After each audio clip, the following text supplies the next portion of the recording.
What's going on, guys? This is Brandon with Hill City Mushrooms here. Today we're going to be showing you how to prep bulk CVG substrate. So that's cocoa coir, vermiculite, and gypsum substrate. We're not going to really touch on the uses of it for today. We're just going to be talking about the prep and how you'd want to make it. Generally, you see a lot of cultivators, they'll do what's called the bucket tech, where they'll take one of these cocoa coir blocks right here, place it in a bucket with the proper amount of vermiculite and gypsum, boiling water, and let it pasteurize in the bucket. I've done that, it's fine and well, but I feel like once you get to a larger scale and you want to prep more, you should do kind of like a proper pasteurization or sterilization. Even though there's not much in the CVG to contaminate, I just feel like it's good. Do a nice bulk run when you do it, properly sterilize them and seal them up. So yeah, today we're going to do that. We're going to be prepping 6 of these blocks and we're going to show you how to do it.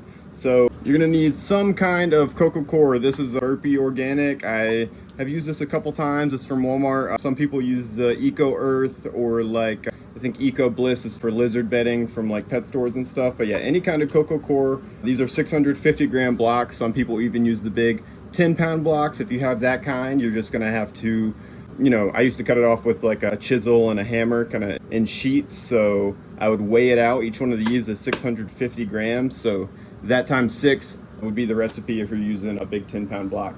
You're gonna need some kind of vermiculite. I just get mine off of Amazon. I tend to vary the brand. I like a coarser vermiculite, so this is just a big 18-pound bag of coarse vermiculite. You're gonna need a bag of gypsum sulfate. You're gonna need some kind of bigger measuring cup, and you're gonna need a small cup, just 1 cup measurement. And of course, to do all your work in, you're gonna need 1 big cooler. This is a 120 quart cooler. So this gives more than enough room to do 6 blocks and have everything expand and have room for mixing without overflowing over the edges. So I did a batch in here about 2 days ago. As you can see, there's some remnants from the last batch where you'd scooped it out. Generally, you'd want to start with a really clean tub, but having done this 2 days ago, I'm not really worried about any of this remnants in here being dirty. Like I had said, CVG is pretty hard to contaminate itself. There's not much there to contaminate, not much nutrition. And with this being just prepped 2 days ago, and of course it's all going to be sterilized or super pasteurized by the end of it. So yeah, you got yourself a big cooler and we're going to begin. So I like to start with my dry ingredients. So for 6 of these CVG blocks, which are 650 grams each, that's 3,900 grams of coir.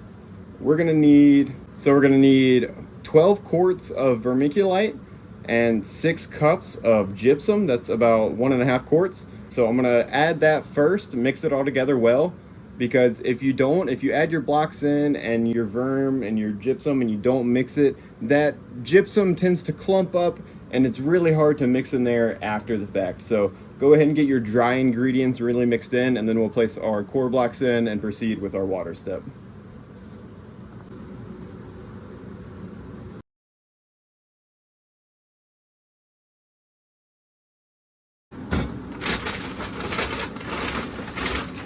So we've got our 12 quarts of vermiculite in here. We're going to go ahead and add our 6 cups of gypsum.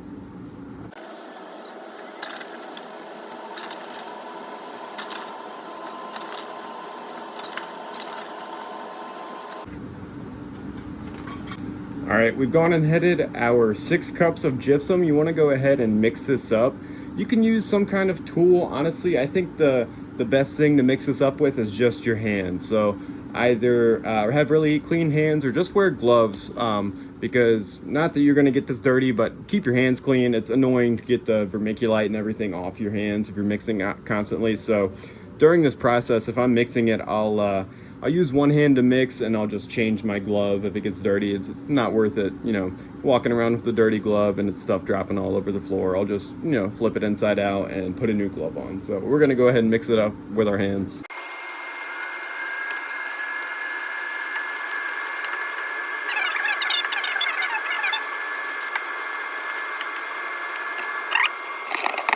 All right, so once you got that nice and mixed up, we're gonna go ahead and add our cocoa coir blocks on top of that. So we got 6 of these things. We're just gonna cut them open, place them right on top. Maybe just make sure it's even a little bit so the water has just more even when you add it, so it can absorb just more thoroughly throughout. So we're gonna cut these open and throw them in there.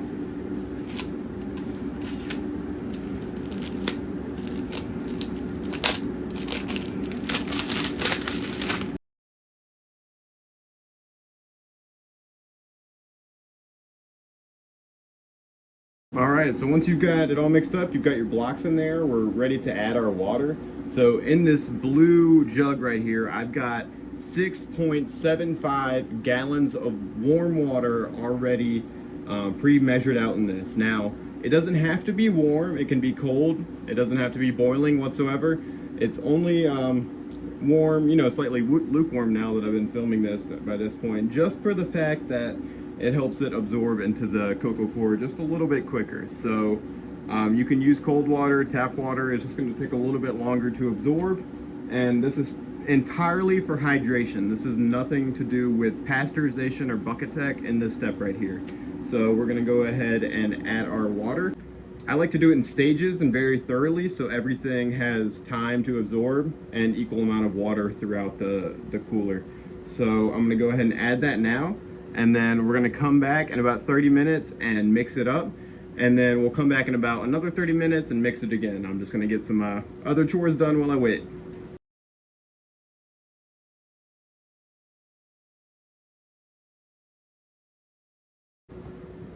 All right, so we've added all of our water. We're going to come back in about 30 minutes, and these blocks here in the middle are going to be way easier to break up, and we're just going to very thoroughly mix it all again. Depending on how thirsty your vermiculite is, your water ratio may need to be slightly more or less. If you need more water, we're going to simply add more water at the end. Mix it in very thoroughly. If you need less water, we're simply going to add vermiculite until we reach field capacity. Now, field capacity is an important metric in making substrate. It's a very fine line of your substrate having the perfect amount of hydration. So that being, your substrate should completely hold its shape. If you take a big handful and let go, it should completely hold its shape. At the same time, if you squeeze that, it should not drop a drip of water. That's perfect field capacity.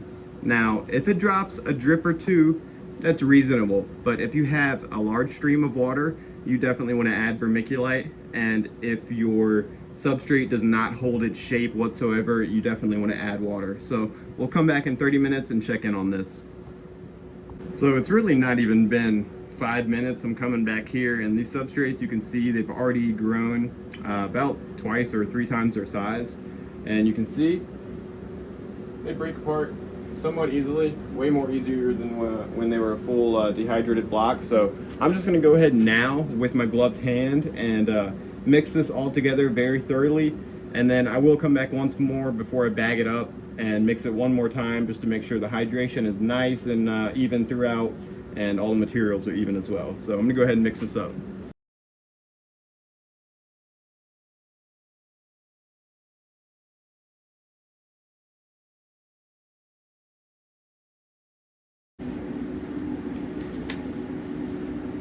So I've just kind of given it a rough mix here. I've broken up any of those dry pieces that are still there, pushed them down to the bottom where it's still wet, and just kind of agitated everything a little bit. And then I'll come back here in 30 minutes and give it a really nice mix before I bag it. Back now, about 30 minutes later, and you can see this cooler has fluffed up a lot. I was just checking it down here, so you can see there's a little bit of some dry chunks up at the top, and down here at the bottom you can see it's a little bit moist.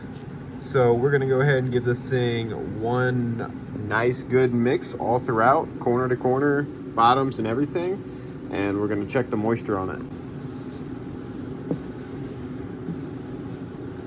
Just get it nice and mixed up. Any big clumps of core you see, break them up, and any verm that hasn't been mixed in yet, mix that in really good.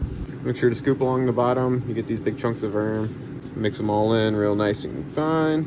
I like to kind of do one side, mix it up and get to the bottom really good, and then I'll do the other side just to make sure you're not leaving any clumps that haven't been mixed up. And you can use a tool to do this. I just find it a little easier to get in there with your fingers because A, I don't want to damage my tub, and B, just easier to break everything up. All right, we're back.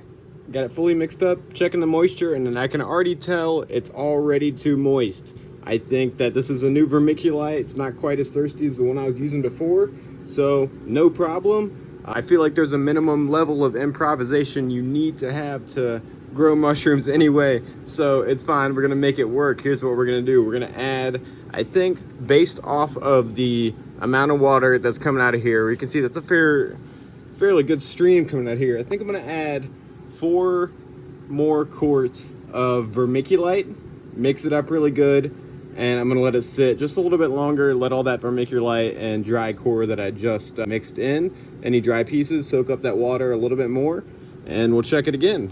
See, like this piece here, still soaking up a little bit. So yeah, we're gonna let it soak a little bit, still warm, and yeah, we'll check back in.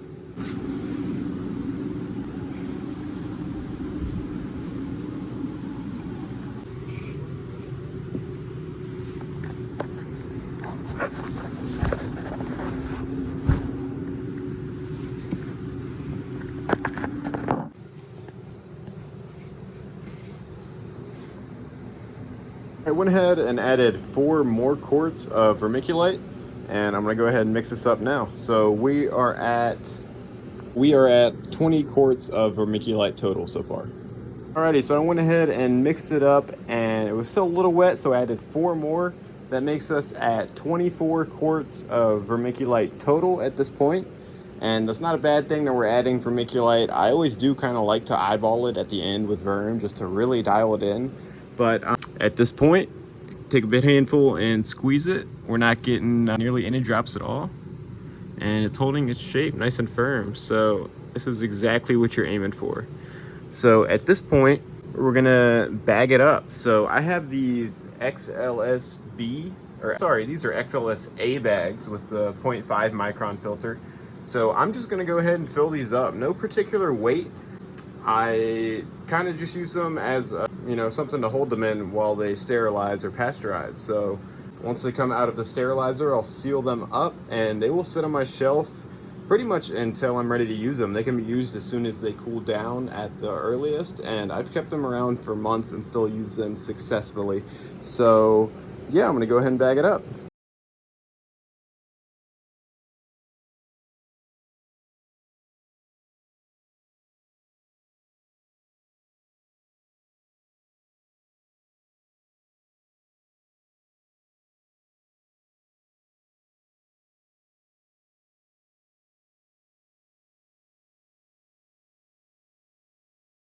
We made 1, 2, 3, 4, 5, 6, 7, 8 bags, and they weigh, let's see how much they weigh here. Each one of these bags weighs about 8.3 pounds. I think some weigh a bit more, some are a bit less, but roughly this is about 70 pounds of substrate. So we're gonna go ahead and fold these up and load them into our pressure cooker.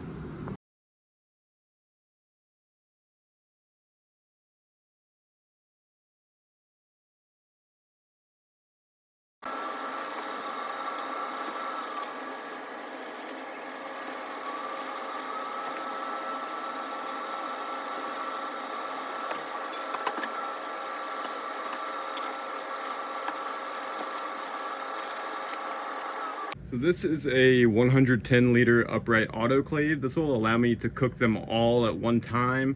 I'm gonna do 3 hours at 15 PSI. It's a little overkill, but I'm already cooking them, so might as well. There's no worries of like something like grain, like burst grains or anything. I'm just literally sterilizing this stuff. So this isn't the only option. There's a few others. This is an all-American 75X electric unit. You can fit around 4 of the 10-pound blocks in this one. So you would have to do 2 multiple runs. But this is good for a smaller scale if you're doing a smaller prep or you don't have quite as big of an autoclave. On a really small scale, this Presto can fit about 2 of those blocks in there, so you would have to do 4 runs to do, to prep this much CVG at once. This is another option. This is a Bubba's barrel, so this builds steam but no pressure whatsoever, so you can pasteurize your blocks at about 200 degrees. Generally, I'll let them go like 4 to 6 hours if I do them in here. Otherwise, if I'm doing like a gourmet substrate batch of master's mix, I'll just let them run with that cycle, which is 18 hours, so that would be ultra pasteurized. So this is an option as well. I'm gonna go ahead and close this up, shut it, turn each one of these little screws. I'm gonna go ahead and flip this breaker on, and then we can go ahead and set our cycle. So it is set for 122 Celsius, which is about 15 PSI. or slightly over 0.1 bar if you're looking at this model. So I'm gonna go ahead and set that. And then once we hit enter and it says heating, we are all set. So we'll let this run out the cycle. We'll let it depressurize, which will probably be tomorrow morning before I open it. I'm just gonna do other stuff and let this do its thing, and I will catch y'all when I open it back up. This is now dropping in pressure, and once it hits 0, I will go ahead and open it and unload them. Go ahead and undo these. It's very hot, so I'm gonna grab these thick barbecue gloves that I have to carry these buckets to the other room and seal them up.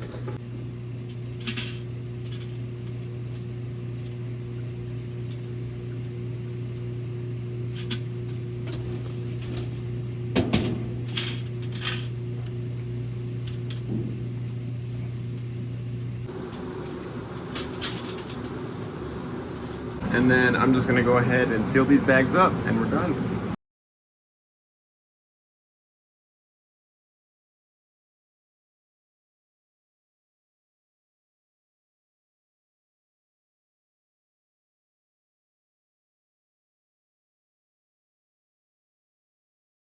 And that is it. Once these cool down, they are ready to use right away. But they're shelf stable. They'll sit on a good wire rack for months on end until you're ready to use them, as long as they stay sealed and keep their moisture in there. But yeah, if you guys enjoyed watching, please leave a thumbs up. Please subscribe. If you got any useful information out of this video, that's pretty much my only goal here. So yeah, thanks for sticking around. Everyone have a good one.